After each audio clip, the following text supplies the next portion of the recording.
극우 성향의 정치 행보로 물의를 일으켜온 사랑제일교회 전광훈 목사가 최근 한교총 주최로 열린 부활절 연합예배를 문제 삼는 발언을 했습니다. 이단성 논란에 이어 목회자의 자질을 질타하는 목소리가 높습니다. 장로회 신학대학교가 코로나 시대의 개신교에 대한 교회 안팎의 인식을 살펴봤습니다. 교회가 코로나에 잘 대응했는지를 묻는 질문에 목회자들은 80% 정도가 긍정적인 데 반해 비개신교인들은 부정적으로 답했습니다. 예장 백석총회가 여성 목사 안수를 시행한 지 올해로 10년을 맞았습니다. 현재 전체 목회자 가운데 여성 목회자들이 10%를 넘어서면서 부담 발전에 함께하고 있습니다. 하나의 예배 공간을 2개 이상의 교회가 함께 사용하는 공유 예배당에 대한 관심이 높아지고 있습니다. CBS는 오늘과 내일 이틀 동안 공유 예배당이 어떤 형태로 나타나고 있는지, 또 장기적으로 정착할 수 있을지 짚어봅니다. 여러분 안녕하십니까? CBS 뉴스입니다. 첫 소식입니다. 극우 성향의 정치 행보로 물의를 일으켜온 사랑제일교회 전광훈 목사가 최근 한국교회 총연합 주최로 열린 부활절 연합예배를 문제 삼는 발언을 했습니다. 이단성 논란에 이어 목회자의 자질을 질타하는 목소리가 높습니다. 송주열 기자의 보도입니다. 사랑제일교회 전광훈 목사가 설교 강단이나 대중집회에서 한 발언을 보면 목회자인지 정치인인지 혼란스러울 정도입니다. 주사파 싹 정리하고 문재인 끌어내고.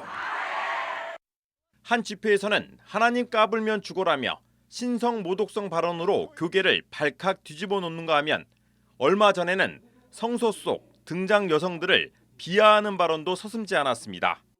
전부들이 장녀들입니다. 장녀 시리즈입니다. 마리아도 미혼모요, 미혼모. Who was a single mother. 이거는요 전부 장녀 시리즈요. 지난해 예장합동과 고신 등 주요 교단 이단 전문가들은 전 목사의 발언과 신학 사상에 이단성이 있다는 보고서를 잇따라 내놓기도 했습니다. 그럼에도 불구하고 전 목사는 한국교회가 자신을 이단으로 규정하지 못할 것이라면서 막말을 멈추지 않고 있습니다.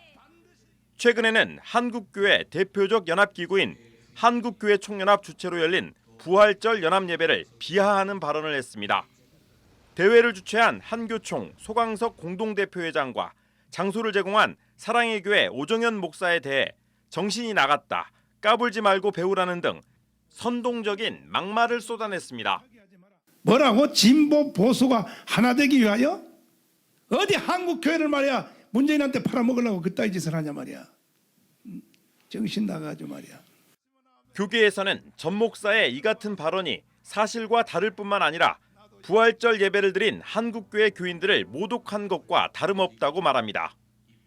한국공익실천협의회는 긴급 기자회견에서 전광훈 목사가 애국운동을 변질시키는 등 목사로서 자질이 의심된다며 자신을 돌아보며 회개하라고 촉구했습니다. 또 합동총회가 전광훈 목사에 동조한 합동총회 소속 4명의 장로들을 제명시켜야 한다고 주장했습니다. 한국교회에 큰 무리를 빚은 사실을 망각한 채 주제 파악하지 못하고 본인 속에 빨갱이 사상이 있어서 그런 거야. 한국교회를 문재인에게 팔아먹으려고 그따위 짓을 하나 말이야. 정신 나가가지고 는 발언 등에 합동총회 앞에 공개 사과를 정중히 요청하며 교계 일각에서는 지속적으로 막말을 쏟아내고 있는 전광훈 목사에 대해 특단의 대책이 마련돼야 한다는 목소리가 높습니다. CBS 뉴스 송주열입니다. 장로회 신학대학교가 코로나 시대 개신교에 대한 교회 안팎의 인식을 살펴봤습니다. 교회가 코로나에 잘 대응했는지 묻는 질문에 목회자들은 80% 정도가 긍정적인 데 반해 비개신교인들은 부정적으로 답했습니다. 최경배 기자가 보도합니다. 장로회 신학대학교가 목회자와 개신교인, 비개신교인과 언론인 등 4개 집단을 상대로 각각 개신교에 대한 인식을 살펴봤습니다. 먼저 코로나19와 관련한 교회의 대응에 대해 목회자와 개신교인 집단에서는 각각 79.7%와 58.6%가 잘 대응했다고 답했습니다. 비개신교인은 12%, 일반 언론인은 24.5%만 긍정적으로 답해 큰 차이를 보였습니다. 교회가 정부 방역 정책에 잘 협조했는가에 대해서도 목회자와 개신교인 집단은 긍정적으로, 비개신교인과 언론인은 부정적으로 바라봤습니다. 반면 비대면 예배로의 전환에 대해서는 모든 집단에서 감염 확산 저지에 긍정적이라고 평가했습니다. 코로나19 상황 속에서 드러난 교회의 문제점으로 목회자를 제외한 3개 집단은 방역 지침을 제대로 지키지 않은 것을 가장 많이 지적했고, 목회자들은 사회적 공적 역할을 생각하지 않은 점을 가장 큰 문제로 꼽았습니다. 밖에서 볼 때, 교회를 바라볼 때 교회의 긍정적인 평가는 오로지 이거 하나님 코로나 관련해서는 방역 정책에 협조만 잘하면 된다. 이런 식으로 좀 이렇게 해석을 할 수 있겠습니다. 언론의 코로나19 관련 교회 보도의 공정성에 대해서도 의견을 물었습니다. 목회자들의 긍정률은 17.7%로 대부분 공정하지 않다고 답했으며 개신교인들도 38.3%에 그쳤습니다. 방역 당국의 개신교에 대한 조치는 공정했을까? 목회자와 개신교인의 인식은 불공정하다는 비판적 시각이 높았고, 비개신교인과 언론인은 상대적으로 공정하다고 인식했습니다. 4개 집단의 응답자 대부분은 방역 정책을 따르지 않는 일부 교회 때문에 한국 교회 전체가 불이익을 당하고 있다고 판단했습니다. 코로나19 이후 개신교가 관심 가져야 할 분야로 목회자들은 사회와의 적극적인 소통, 사회 약자 돌봄을 가장 많이 선택했고, 개신교인은 정치적 참여와 이념적 태도 자제, 사회와의 적극적 소통을, 비개신교인은 비대면 예배 활성화와 정치 참여 자제를 주문했습니다. 또 한국 교회가 사회를 위해 어떻게 노력하는가에 따라 교회의 신뢰도가 높아질 수 있을 것으로 내다봤습니다. 교회는 이런 코로나19 상황에서 건설적으로 응답함으로써 신뢰가 회복될 수 있다는 점을 주목하고 세상의 빛과 소금으로서 공동체를 치유하고 회복해야 될 과제가 있다는 것을 다시 확인할 수 있었던. 이번 설문조사는 장신대 연구지원처와 한국기독교언론포럼이 공동 주관하고 장신대 대외협력처와 문화선교연구원, GN컴 리서치가 협력해 이루어졌습니다. 조사는 목회자, 일반 개신교인, 비개신교인, 언론인 등 4개 집단과 시민단체 4명 등 전체 1,406명을 상대로 진행됐으며, 리스트를 활용한 모바일 조사와 패널 온라인 조사 방법이 병행됐습니다. CBS 뉴스 최경배입니다. 예장 백석총회가 여성 목사 안수를 시행한 지 올해로 10년을 맞았습니다. 현재 전체 목회자 가운데 여성 목회자들이 10%를 넘어서면서 교단 발전에 함께하고 있습니다. 고석표 기자가 보도합니다. 예장 백석총회가 여성 목사 안수 제도를 시행한 지 올해로 10년이 됐습니다. 백석총회 여성 목사 안수 헌의안은 여교육자 연합회를 중심으로 지난 2000년대 초반부터 꾸준히 제기됐습니다. 그러나 시기상조라는 의견이 많아 여성 안수권은 교단 총회의 문턱을 넘지 못했으나 10년 가까이 꾸준하게 여론을 조성한 결과 지난 2009년 교단 총회를 통과했습니다. 이후 교단 헌법을 논의하는 노회 수의 과정을 거친 뒤 2011년 9월 제34회 정기총회에서 여성 목사 안수 시행을 결의했습니다.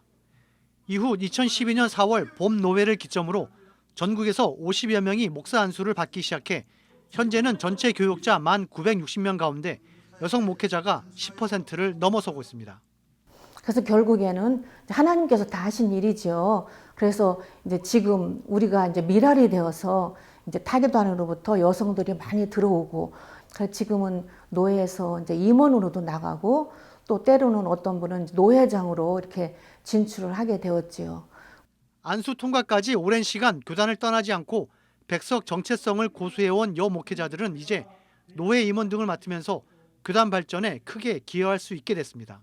교단은 아무래도 개혁주의 생명신학을 바탕으로 초심으로 돌아가는 것이 앞으로 여성 안수 10년을 맞이하는 우리의 과제가 아니겠는가, 그렇게 생각합니다. 여성 목사 안수 10년, 노회와 총회, 더 나아가 한국교회 발전을 위한 여성 목회자들의 노력과 역할이 기대를 모으고 있습니다. CBS 뉴스 고석표입니다.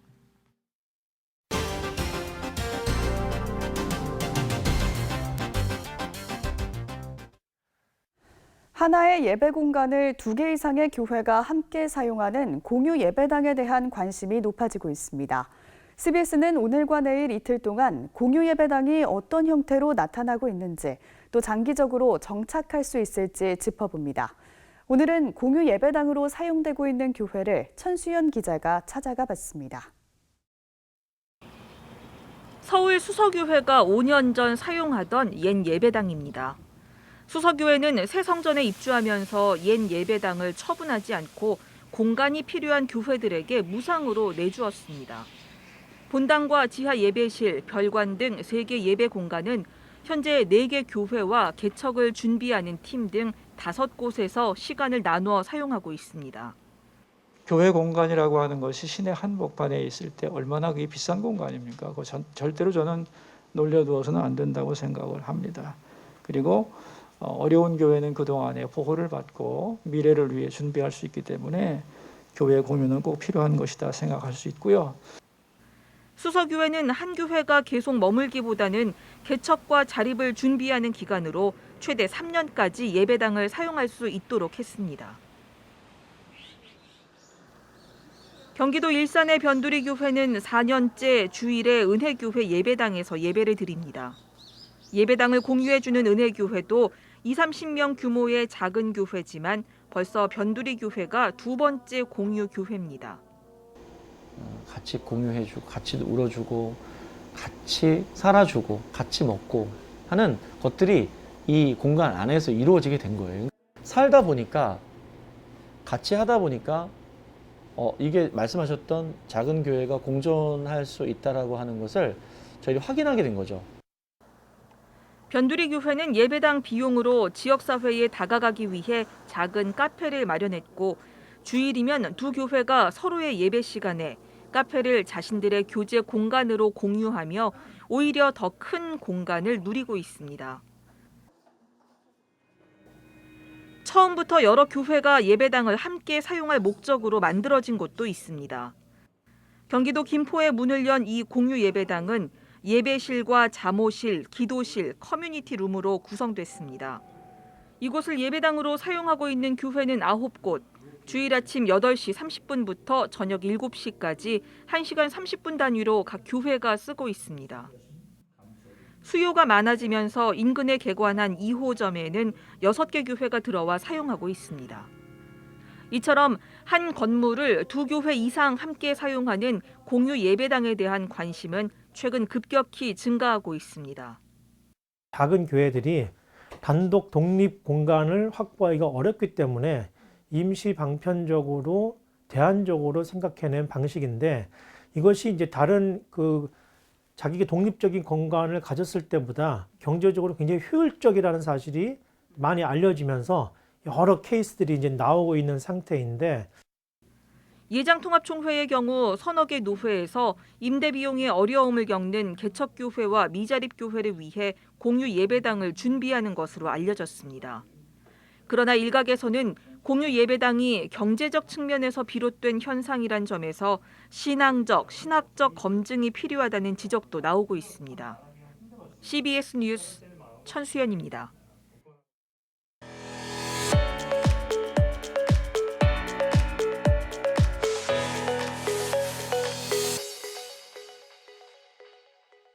간추린 지역교계 소식입니다. 대구 지역 6개 교회와 기아 대책이 지역 이웃들을 섬기기 위해 희망상자 캠페인을 개최했습니다.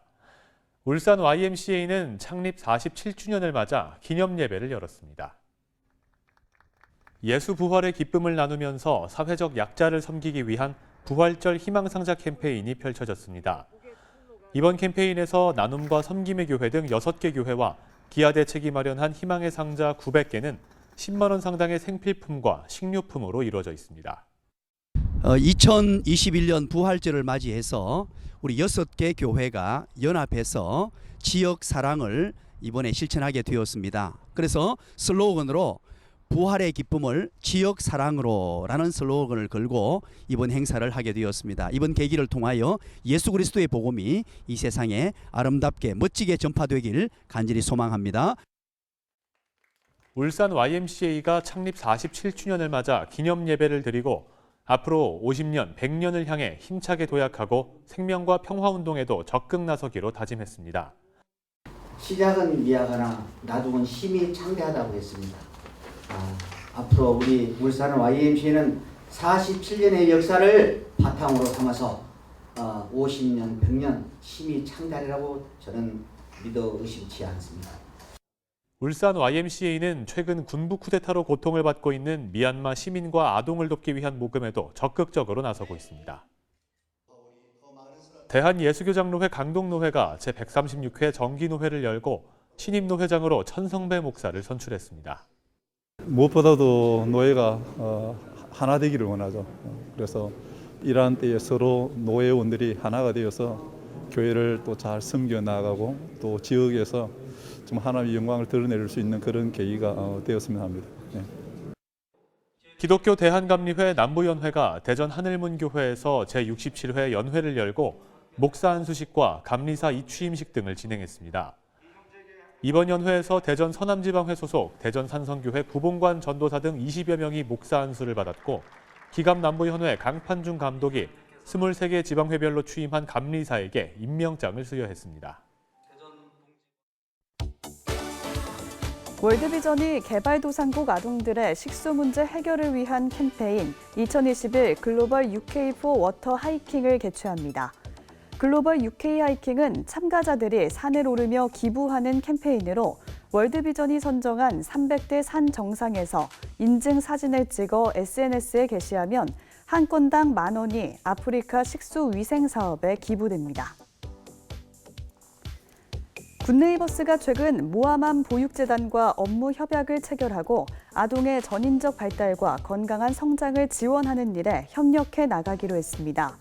이번 협약으로 굿네이버스는 모아맘 보육재단이 위탁 운영 중인 전국 118개 어린이집을 대상으로 아동 권리 교육과 나눔 인성 교육, 나눔 실천 활동 등을 제공합니다. 기독교 대한감리회 종교교회가 내일 저녁 7시 이웃과 함께하는 랜선 힐링 음악회를 엽니다. 이번 힐링 음악회에는 테너 서승환 씨와 보컬 최동철 씨가 출연해 성가곡을 비롯한 주옥 같은 노래들을 선사합니다. 광야 아트센터가 창작 뮤지컬 루카스를 공연하고 있습니다. 뮤지컬 루카스는 캐나다에서 있었던 실화를 바탕으로 한 창작 뮤지컬로 선천적인 기형 때문에 탯줄을 끊으면 15분 내로 죽을 수밖에 없는 아기를 임신한 발달 장애인 부부의 실제 이야기를 담고 있습니다. 내일은 기온이 낮아 쌀쌀하겠습니다. 오늘 준비한 소식은 여기까지입니다. 고맙습니다.